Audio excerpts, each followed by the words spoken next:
Want to attract and convert more leads? Want to learn how digital PR, branding, and SEO can establish and build your brand identity? Welcome to the Market Movers Building Brands and Links with Linkifi podcast. We answer these questions and help you ramp up your brand visibility and credibility. Let's cut through the noise and make your business the talk of the town. We're your hosts, Nick and Chris. Let's get this show on the road. Welcome to today's episode where we are thrilled to have Dr. Anna Jakimovska, a distinguished leader in digital product management and strategy with a robust academic background in artificial intelligence. Anna has spearheaded transformative projects across the publishing, broadcasting and travel industries, applying her knowledge and experience to create award-winning digital products. With over 2 decades of experience, she has mastered the art of blending technology with creativity to push the boundaries of what digital platforms can achieve, significantly impacting companies like The Guardian, Sky News, and BBC Worldwide, and eventually became CEO at Culture Trip. She also has what is potentially the coolest and most well-timed doctorate of the past century, namely a PhD in AI. Anna, welcome to the show. Thank you, Nick and Chris. It's great to be here. So Anna, thanks for coming on. First question, can you tell us about your journey from product manager of Channel 4 all the way to CEO of the Culture Trip? Yeah, sure. So I'll probably go a little bit further back as well. I'm originally from Macedonia, now called North Macedonia, and I came to the UK after doing a computer science degree to do a master's in information systems and business with kind of IT. And it was quite an interesting journey because I started off as an engineer, as a developer, but I would say, pretty mediocre one, and where I found my skill set lies was in helping solve complex problems with kind of, collaborate way with a group of people, rather than just sort of being solving a problem as a single individual contributor in a sort of a coding exercise. So I moved to the UK to complete my master's. I finished it. I found it fascinating. I finished it probably with the best results in 10 plus years, and I was offered a funding to do a PhD in AI. I have completed it. I mean, this is probably 12 years ago. So at that time, people who were talking about AI or interested in AI were, a bunch of geeks, including myself. It was not mainstream.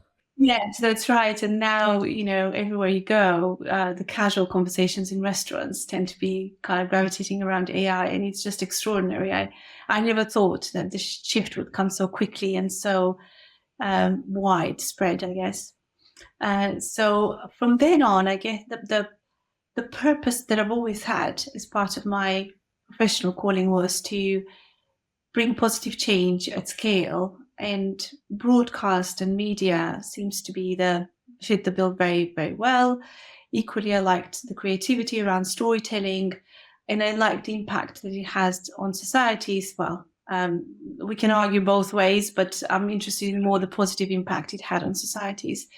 So I've done a lot of tech roles in which the consumers associations and what Chris said, and Sky News, BBC, Channel 4, The Guardian, and Culture Trip. And most of the journey for these kind of very, very well established and loved brands was, how do you go from the previous incarnation of whatever business model they had, which was either advertising-based, TV kind of led, or advertising-based, print-led, into digital.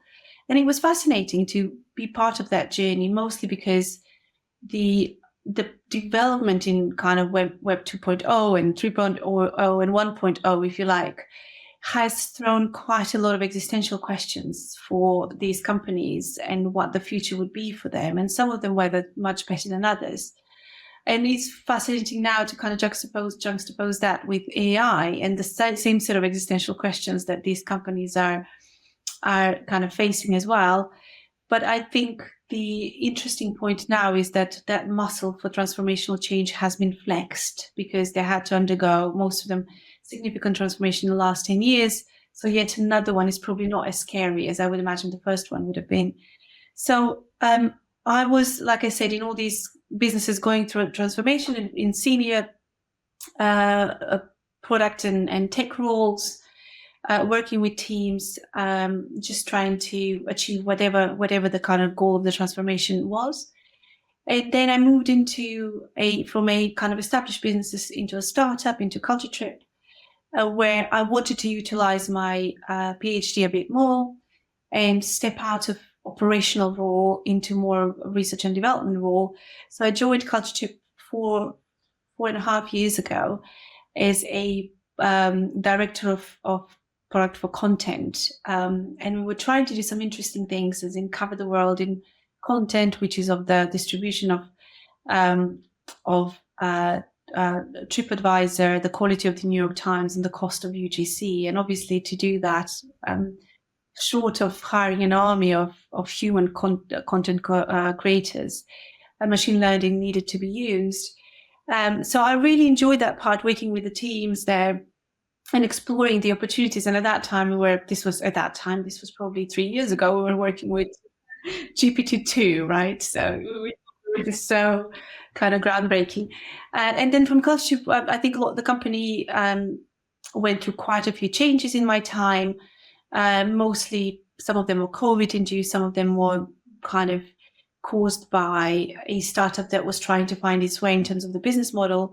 So I moved from this role back into my operational role as a Chief Product and Technology Officer. Then from then on, the CEO at the time was running another 3-4 companies and was quite sort of challenged in terms of capacity. So he wanted me to take on a deputy CEO role. And ultimately, I did an MBO, so that's management buyout of Culture Trip, becoming the CEO, changing the business model, and until an exit, which happened 2 months ago, where Culture Trip has now moved on to have another home with a company called US News and Special Report.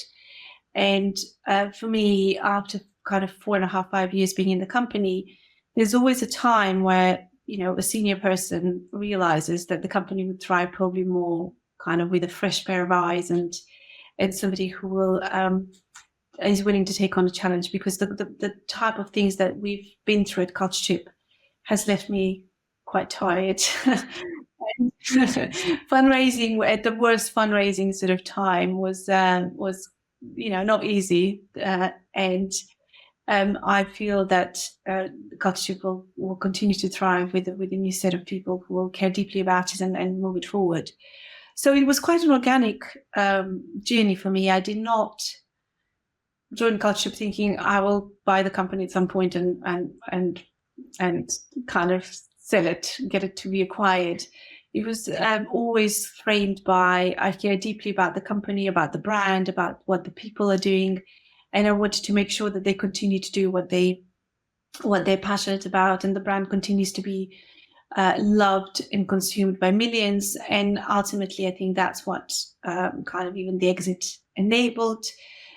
So it's more about being ambitious for the right reason and taking on challenges also for the right reason. That's sort of, in a nutshell, the motivation for me to take on a CEO role, because I guess as I love tech, I love solving problems. The CEO role, there's parts of it that I enjoyed a lot, and then there's parts of the role that I learned that are much about corporate governance and risk management, and making new set of friends, which are tax advisors and lawyers.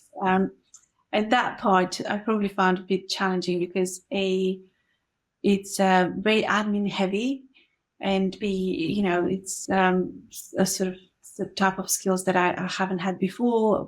My learning curve was very steep, but I would say I did not enjoy as much as some of the other parts of the role. Yeah, that makes sense. So in the early days of the Culture Trip, you mentioned that you had this challenge of trying to produce a lot of content, not wanting to hire an army of writers. It's the early days of ChatGPT, so it's not like you could produce the quality of content you have now. What was the strategy to produce that content? We did. This is the team that I was working with. And I have to kind of always say, a lot of the interesting work that was done was on the back of these incredible individuals who, from data science to product management to tech, who we're not scared to venture into the unknown and try new technologies and new ways of doing things. The hypothesis was, if a piece of content, an article, a classical, a typical culture trip article, that would be, for example, the top 10 places to have a smoothie with your dog in a boutique hotel in London. I mean, let's kind of go that niche.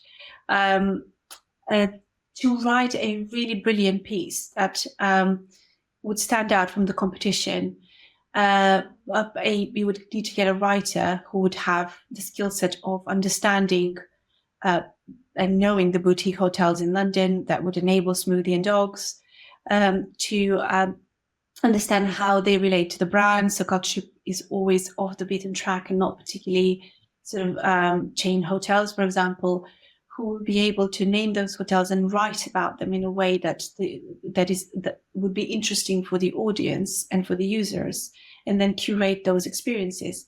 So the hypothesis that we had was that we can decompose all of these things. And we kind of thought, okay, culture trip is in English. And what if there's somebody brilliant in Cairo who doesn't speak a word of English, but actually knows the best of Cairo? That sort of takes, we call that role sourcer of content.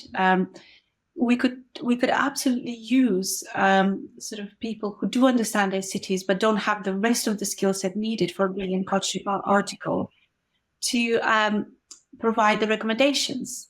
And so these are all the R&D. So we didn't really push into production a lot of these things, because the culture was always about maintaining the quality for the users until we're absolutely sure that whatever we put out there is up to scratch in the quality metrics. So we built something called Creator App, that was a structured sort of app where you can decompose the type of things that people write about. So we took articles from our best authors, and we looked at, and normally it would be comments about the decor, about the quality of the food, the atmosphere, the type of people. So we created this checklist almost of all things that somebody would want to kind of write about. And it was language agnostic. So anybody could contribute without having to need to kind of understand English or write about it. So once those kind of content sources or recommenders would create this in the structured app, then you would go into GPT-2, and GPT-2 would write it up, based on these decomposed kind of structured data. And then that would go into another kind of part, which was we were exploring something called curation machine. So based on these kind of individual pieces of recommendations, like hotel that was written up, the algorithm could curate based on that. So if you kind of give keywords like spa and dog and smoothie and London, for example, the algorithm would create a 10 item article about it. So those are the type of things that we explored, and the potential was huge. I mean, at that time, though, we had also benchmark for how much the whole piece would need to cost, because, like I mentioned in the previous kind of goal, was to keep the cost to UGC. So all of that needed to be much more cost effective than the original commissioned articles. And at that time, GPT-2 was hallucinating. I mean, probably still hallucinates. And one of the things that we needed to do was fact check the write-up from the structured data, which would add additional costs. So we were sort of struggling a little bit with kind of the cost, because if you get a human to fact check, then you sort of undo all the benefit of these automatic things. So there were really interesting experiments that we did in that sort of space, and the output was brilliant, for the first pass. And if we kept at it, I think we would have gotten something quite extraordinary. I mean, fast forward now, the quality is probably there. You could pump out that type of content without having to have the steps of this kind of app with structured data and everything else. I think open AIs and some of the other LLMs output is brilliant. I still think the fact check needs to be there for anything that is claiming to be a reputable source representing truth and facts. So I don't think that has changed, but it was absolutely fascinating to see, how much us as kind of, or the team as AI researchers did, and how quickly the technology basically enabled much sort of more streamlined and efficient way to create this content. And are you finding that there's a use now for these AI agents in order to be able to like workflow that from like brand message to structured data to good content, and taking information from all these various sources in a much more streamlined way than you were able to do with GPT-2? Absolutely. I'm very excited about the AI agents in various different use cases, from the sort of basic ones to a pipeline for creating content. Content is quite a loaded word. I think, it's sort of, I think it devalues a little bit the creativity. So articles or, whatever we want to sort of respectfully use to kind of call the output. I'm very excited about creating I'll use content anyway because I can't think of any other word, but to create content for marketing purposes for a specific niche audiences that would be multimedia, and that would be kind of done at scale for various niches that I don't think traditional publishers can satisfy with their curation strategy and with the resources that are available. To the use case of e-commerce as well, I think is absolutely fantastic. To the use case of aiding production, I went to see my PhD supervisor a couple of days ago, and he's been in the AI field for 20 years, and he's absolutely brilliant. And he kind of, in a way, doesn't like LLMs that much because there's so many other methods that are also exciting. So where the agents could come in as well is kind of look at the, in agriculture, essentially look at the, measure the bacterial kind of composite of the soil to get the ultimately great conditions for growing crop without the need to use of pesticides. And can you use the agents to actually tell the farmer you need to do this and that today, to measuring the wind and weather conditions for solar panels or for windmills, and essentially automatically regulate for the highest output of energy. I think the potential is huge, and I'm absolutely kind of excited about it. What I do like as well is, the content is the most visible one, I guess, is the front runner, because anybody now can go and create content, create multimedia content at scale. And the good thing is there's debates around what the impact of those technologies would be to societies, to jobs, to democracies and elections. And I think it's absolutely crucial debate to have.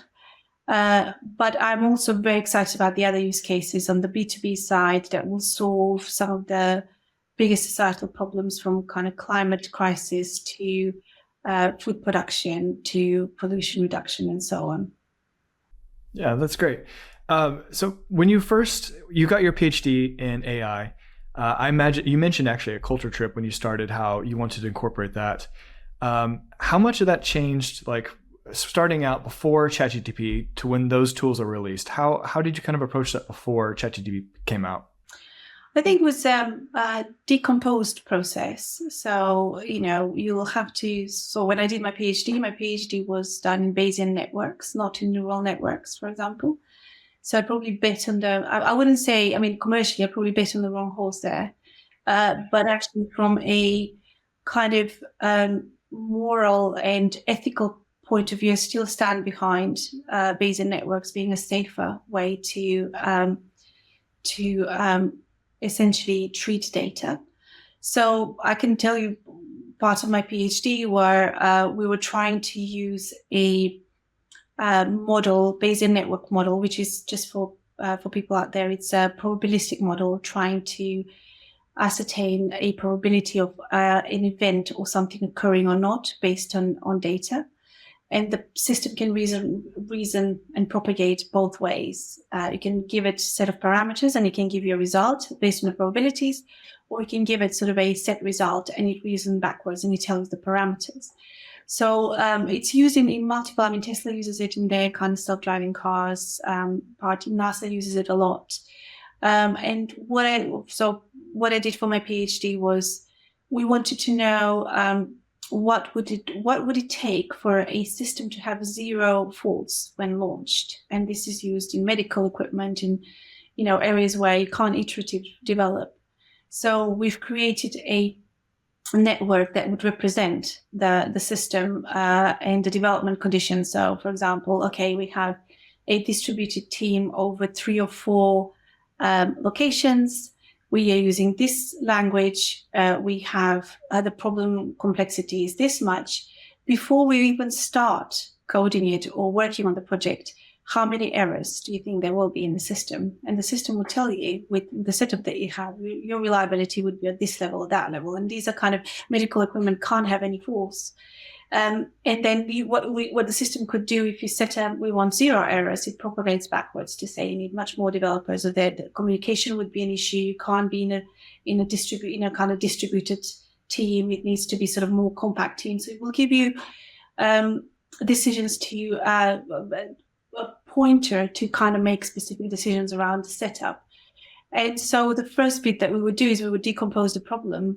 So we, for any project, we had to kind of look at every single thing that would impact that problem, and then define the relationships between the nodes or the problems. So, for example, using this programming language would result in this many errors or this many bugs in the system.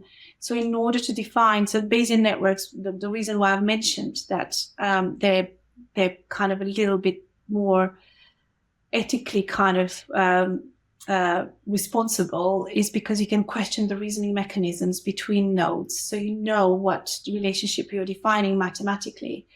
Whereas with neural networks, it's a black box and it kind of defines on a data, something comes in.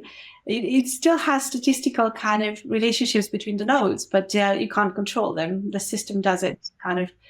And so, for example, what we defined those, and then we needed data to test it. And this model that I did didn't need sort of heaps of training data, and it wasn't so computationally heavy. So I worked with. I needed a system that would be written in the language that we've created the model for. And I spoke to a car manufacturer to say, can I get a piece of your code? We'll insert defects deliberately. We'll then test the finding of the defects that will set up the statistical relationship between the language and the defects. And so we artificially created these relationships based on a set of empirical data. And that data didn't need to be huge. And so those would be the type of things that, as a kind of PhD student, you would need to do to define the relationships and then test the accuracy of the model on the back of it. So it felt much more manual compared to what we have now. And I guess the exciting bit is that now probably PhD students or kind of AI researchers have, at that time, the cloud did not exist that much. So you might kind of go to the university to kind of queue to use the fastest computer to do your computations and so on.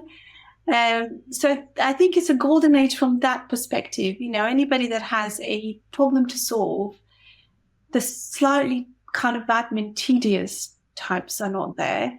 On the other hand, the transparency and the control that I believe we had when we were doing our research over the data, over the statistical modeling and everything else is sort of lost now. So I just don't know, kind of apart from choosing what type of statistical model, machine learning model to use for a certain problem, I just don't know whether kind of there's too much joy in being really hands-on and sort of decomposing all of these kind of methods.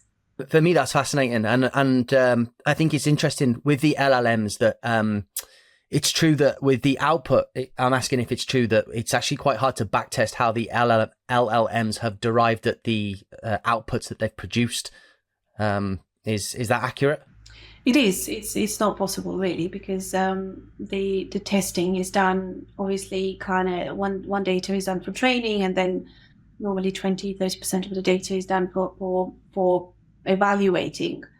There are certain kind of aspects that you can control, but not really you can attribute which piece of training data has actually contributed to a certain outcome. That is the difficult bit with, particularly the publishing industry, because I guess the main debate now is what does fair use mean, and how attributable some of these training data is within the LLMs, which I think most of the big companies still haven't got the most satisfactory answers, I'm going to say. And the bit that I worry about is if the kind of content producers have been sort of slightly caught out in the rise of the social kind of networks and Google, where, they would monetize the content on the platforms themselves. I do worry a little bit that sort of history repeats itself with the LLMs, and I kind of I'm kind of being quite curious as to how the fair use will truly become fair use, and how the content creators will be compensated without having to go through lawsuits. So there's a kind of, I guess, moral responsibility for big tech. That's already a debate that's been had for the last 10 years, but actually LLMs now to sort of do the right thing. And I do also understand the difficulty, because content as such, within publishers that is used for training the data represents a minuscule part of the ecosystem, whereas and disproportionality of kind of what the cost of that would be is not, something that I think an exec at these companies would feel comfortable with. So sadly, we do history repeating ourselves, but I do hope there's going to be better outcomes for everybody in the ecosystem and more collaborative work for such a kind of seismic change that societies will endure and will need to embrace with these technologies. So you're referring to the LLMs using content without letting people know, like they're using the data from social platforms, also from websites as well. I'm starting to hear people talk about tags you can put on your site that tell LLMs not to scrape your data. What do you think is the right way to go there? It's a great question. Scraping of data is kind of routine now within data science in certain areas, and I know everybody, including Constitute, that there's a no scrape tag. Whether also that is being respected or not, it's a question mark, right? Because it's very good. There are tags now that sort of say I've been scraped by so and so, and you can go probably kind of after those people. It feels still slightly Wild Westy.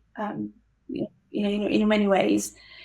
So to answer your question, I think the first thing is kind of acknowledgement of the necessity of both. The LLMs need quality content, because one of the hurdles that the LLMs would be facing and are facing now is that they've been trained on all the quality content in the last 5 years.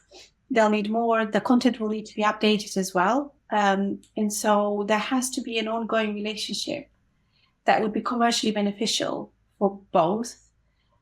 So I don't believe punitive measures are the way forward. Punitive measures such as lawsuits would be used, I would imagine, to regulate. So they're always prompt for regulators and policymakers. I think a dialogue and certain marketplaces where these exchanges can kind of happen in a way that would be commercially attractive for the content creators and also not particularly expensive for the LLMs would be the right way. It's a really difficult thing to solve for, because, if you look at example as kind of OpenAI, they charge not a lot for their content, right, for using their services. And to create good quality content is very expensive, and there's a huge disproportionate sort of gap that LLMs would expect lower compensation and the micro payment, I would imagine, whereas the content producers would expect for their efforts to kind of be paid at the higher price. So it's proven to be solved. I don't think it's unsolvable. I just think the willingness to kind of work together on these things. There's a few startups who are working on that in the UK and in the US, who are working on kind of these exchanges. Let's see how comfortable they will be for both. I think the commercials, the tech is kind of already there. The commercials would be difficult, and breaking down distrust of tech towards tech would be one of the bits that will need to be solved for. But I'm kind of eternal optimist, and I'm hopeful that that it will get solved, particularly because the execs in these companies have grown up with the internet, do understand the need for a healthy ecosystem, do understand the threats to kind of misinformation. And I do hope that it'll be kind of a little bit more eyes wide open type of discussion than what it was before, when, with some of the things we've witnessed with some of the Congress discussions with the big social media tech, you kind of realize that the knowledge within policymakers and government is not as impressive as it should be, right? So I think that problem is not there yet. And so I'm hoping, all of that need to be facilitated by kind of the state and policies. And that needs to be done at scale. And it's quite interesting when I look at the number of acts that have been passed in Parliament in the UK and the US. Before 2018, there was 0, and now there's hundreds. So it is catching up. I think the bit that needs to be a little bit kind of that needs to be cautious about is not to pass bad policies quickly. So it is exciting, but it is Wild Westy, I think, in many ways. So it is the Wild West in many regards, especially with content output. How do you see large content publishers and news organizations differentiating their content? What strategies can they utilize in order to win the content game? And just a sort of second part to that question, how much longer do you view the content game being played in the way that it has been over the past 5 years? What do the next 5 years look like? It's a great question. I kind of participate or have been invited to quite a few talks where the publishers and the content creators are trying to solve this, what does the future look like with LLMs and content productions. It's a difficult question to answer, because I think media training would play a huge part in enabling quality content for large publishers or small publishers to thrive. And at the moment, I guess the bit that I'm very hopeful, I've got a 7-year-old, and they are taught about the sources of content. Can you trust this source? Can you understand what the motivations are of kind of this publisher and source? And so media literacy is the biggest tool, I think, that would help misinformation, because it's a game that would be kind of constant in the battle. There'll be fact checkers, there'll be tools that will try and fight misinformation. Then there'll be bad actors who will utilize the latest technologies to evolve. So this cat and mouse game, I don't think it would ever stop. But the ability to differentiate between trusted source and not is the biggest sort of weapon. The big publishers at the moment, I think, I believe, there's some predictions that say in 5 years' time, as much as 80% of the content will be created by LLMs. And I actually don't worry. I'm not scared of that, as much as some more traditional kind of views are, because as long as the content is fact-checked and is trustworthy and provides a need for a niche kind of group to be informed or to look at something from a different perspective, I'm all up for that. I really wouldn't, I just don't. There was a question that was posed around trust, for example. Would I trust a article written on mental health for, I don't know, niche menopausal women being written by LLM or written by a kind of a woman who's going through the menopause? For me, for example, it wouldn't make any difference as long as what I get out of that content is as long as it's obviously fact check and trusted sort of source and the information is accurate. It won't make any difference as long as I get some advice out of it. So is the ability to trust the source then, which I suppose would suggest the publishers that will survive will be the ones that can demonstrate their authority and trust to their readership. Absolutely, that's the point. So what I was trying to say is the trust that established brands have, I think, would be their biggest asset, and people who are confused and don't want to spend their time looking at, is this misinformation or not, would go to these trusted sources. So in a really odd way, I think that in the next 5 years, the established brands will thrive because people would be more aware of the misinformation and would feel more confused and would kind of go to these brands. So that would be the golden age. And in the next 5 years, capitalizing on the brand trust and being very clear about your AI policies and your fact checking would be the lowest effort, the biggest impact for publishers.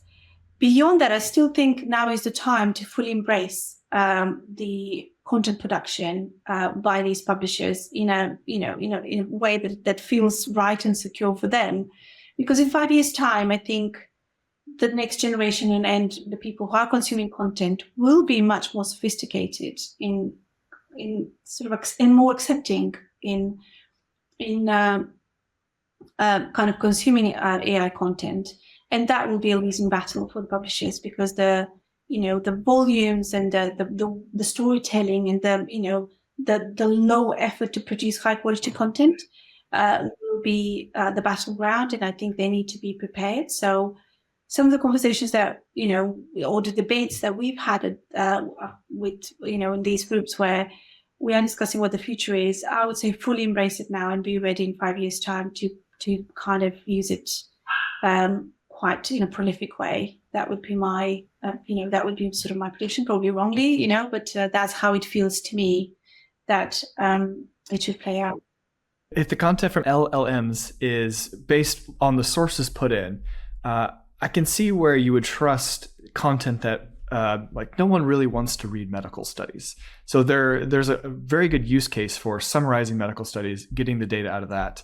And I think when you can show the sources, there's going to be a little more trust there, especially than if they're reviewed, verified by a doctor, someone with the credentials needed. But looking at like culture trip or travel content that doesn't rely so much on stats, it's on opinions, it's on experiences. What's the best way to use AI in the coming years for those kind of categories? Yeah, it's a good point. Also, we did use and experimented with AI on the travel side. I think sadly the traditional recommendations by travel writers would lose in the long run, and that is the sad reality. I mean, if you go to ChatGPT, it can scaringly well recommend things now, itineraries. And that is, again, trained on kind of brilliant data by publishers, which is sort of the whole slightly unfair thing, right? But given, the finite amount of places that exist in the world and, the finite combinations that you can kind of order them in, I think the agents for travel, which is recommend and help me plan and take out all the difficult work for me once the content is plugged into the e-commerce side, would be the right way to go forward. So I think the advice would be probably the same. Until that happens, the trusted voice of Culture Trip and some of the other travel providers will be capitalizing on the brand.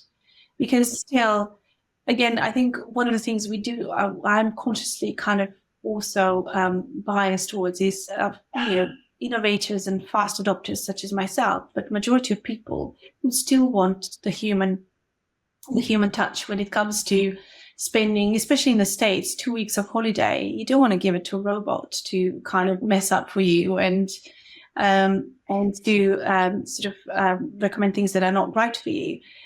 So it will be a slower process, but ultimately I would imagine in, maybe 15, 20 years time, it will get commoditized. These recommendations will get commoditized, sadly. I guess during that time is sort of playing up to the audience, probably the older demographic that would want to have that personal touch, wouldn't want to know that this is written by a human, and the younger demographic that is very, the Gen Z and younger, who are very comfortable with AI bots. And I was listening to a podcast the other day around AI friends, and lots of companies who create these friends, and I've played with some of them, who can text you, who can roast you at a brief, if you brief them to do it, and so on. And the major uptake for those are teenagers who are in their kind of period of finding themselves and having a positive friend to practice the social skills and whatever else kind of you need is actually not frowned upon. So if you start with that in every aspect of kind of life, the trust in chatbots will accelerate. And again, I think just to be kind of clear, that would be for part of the audience. So with travel, I think it would be a mixture of this kind of trusted, curated source for people who do want a kind of an experienced voice to tell them, I've been there and it was brilliant, and kind of make sure you visit this restaurant or kind of this little cave or beach. But I think there will be a huge disruption for people who would be comfortable with bots doing the travel itineraries and everything else. Okay, so we've mentioned that brand trust is going to be one of the biggest factors or the business succeeds or fails in the coming years. Sites like Culture Trip, they have a lot of brand trust. I know that when I'm planning a trip, I'll go there directly. People will go there directly. They want to hear from those voices. But for newer startups, how do they build that initial brand trust? Is it the same strategies that they've been over the past few years? I know social traffic is getting harder and harder to acquire. What should newer startups be thinking about with building brand trust? It's a really difficult question, and the one that I admit when I don't know. I'm not going to say it's really difficult to find a brand trust. I think to build a brand that you can trust very quickly, building brands takes a long time. And to your point, any of the brand acquisition channels are becoming increasingly more costly. So to do sort of paid brand on social or on social or paid search is prohibitive for lots of brands. The influencer is an additional channel that we've used at Culture Trip for our trips, because we've added another business model to it, are becoming much more expensive, I guess, as well. So it is a difficult one. I just, at the moment, one of the things that would be interesting, and lots of conversations are kind of happening with LLMs, is the attribution part. And as you do a search to go, okay, I've answered your question, this is the itinerary, and actually half of it has come from this place. And there are startups who are doing this, LLM startups who are doing this. So one discovery would be via LLMs, if the hypothesis is that these bots will replace search in some shape or form. So that would be the new way, but that I think is a way off a little bit. So probably the same tactics, but sort of smarter, right? So if we look at, I know lots of PR helps to kind of build brand trust. The content production for these companies, for new startups, would be cheaper. If you employ the creativity, then the execution of it is not as prohibitive as it would have been in the past. So when we would look at marketing strategy to do a beautiful video for our itinerary in, let's say, in Sri Lanka or the Seychelles, would have been extremely expensive. And I think now we can probably do it sort of fairly cost effective whilst having the human creativity. So this is where sort of exploding with quality content that is kind of easy and cheaper to produce would be to the benefits of the startups and the brand. There's a lot of the creativity in the marketing would become the gold dust. I think, if you can do something different, can you create a persona? You can create personas. You can, that would, and they can be digital personas that would be trustworthy, and that would be kind of storytelling in a way that hasn't been done before. So I guess from my perspective, it's still using the same old channels that have worked so far until the chatbots find a way for kind of referral, and using those channels in the most creative way with the tools that are available, which will be cost effective.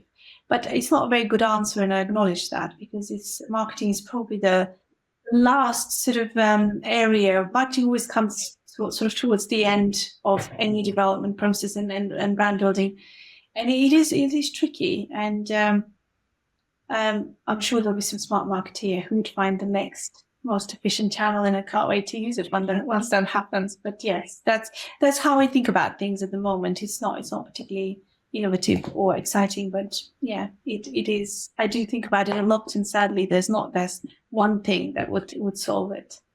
So as a final question, then, I mean, you touched on it earlier. You thought maybe search will lose out to the bots in the coming years. Still, maybe a way off.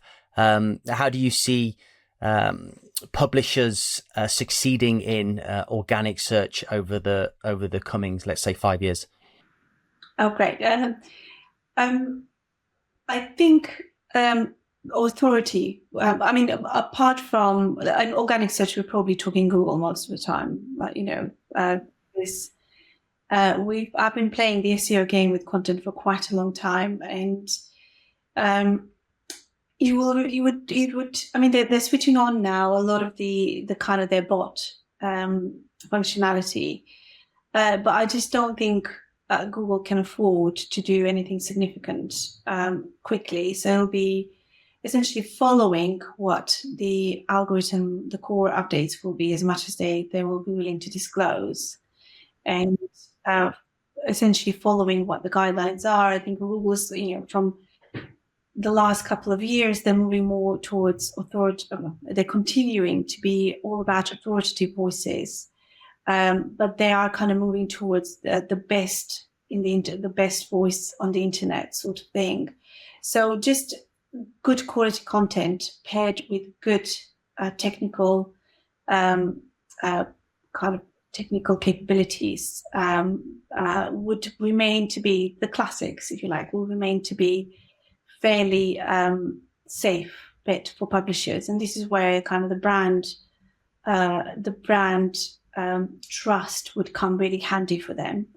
I would also kind of, I guess, if I was with big publishers, I would quietly also try and test some sort of AI aided content to see how it weathers within the search, because where a couple of years ago, 5 years ago, when we did our tests at Culture Chip, the crawlers, if they spot a machine generated content, they would penalize you. Now that has quietly been kind of put, on the back burner, and quietly they are saying, there's you won't get penalized, but it would be interesting to test, I guess. So just a classic of good content, timely content, updated, that is focused around user need. I think Google's gone really, again, I'm saying like I know what their algorithm is. Clearly I don't. Everything should be taken with a pinch of salt and kind of assumptions and lots of trial and errors that I've done throughout my career. But even more so in a positive way, I think they've moved towards what is the need, what need this piece of content is solving. So the whole transformation, I'm hoping, is complete with publishers, that you don't write for, you write for Google for the user needs on top of what societies might need for current use as well. And that will continue, I think, to be a good way forward. Whereas, like I said, I would quietly test the positioning of generated content as one. And then the third pillar would be, if you are large enough publishers to have an open door and discuss with LLMs, it would be, how do you create a journey where you will be referenced within the search, within the results that LLMs will return, because that would slowly take over the traffic. And that would be obviously with Google's LLM, Meta's, kind of OpenAI's, but there's a couple of other fantastic startups in France, and the one that is kind of linking out. Now I've got a brain fog, I forgot the name, and I use it every day.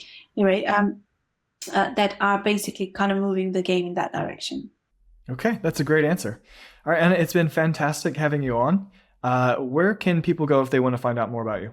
They can go on LinkedIn, and I'm not a prolific Twitter on X. I'm not very prolific on X, but I read messages as well. So I'm kind of one of those people that consume content, but I'm not particularly active, but I will always respond. So find me on X, find me on Twitter, and I'm always open for interesting ideas, just a conversation, meeting new people, and having a discussion about the future of kind of publishing or AI or anything else. I mean, sausage dogs as well, given that I got one. So it's a wide range of things. Okay, well, perfect. Well, we appreciate you coming on. It's been a fantastic talk. Thank you, Anna. Thank you. And that wraps up this episode of Market Movers, Building Brands and Links with Linkify. Big thanks to our parent company, Linkify, the wizards behind turning ambitious businesses into standout brands. Hit up our website at linkify.io and take the first steps towards brand greatness. Big shout out to Fame for making this podcast possible. Thanks for listening, folks. Stick around for more insights in our next episode. Catch you later.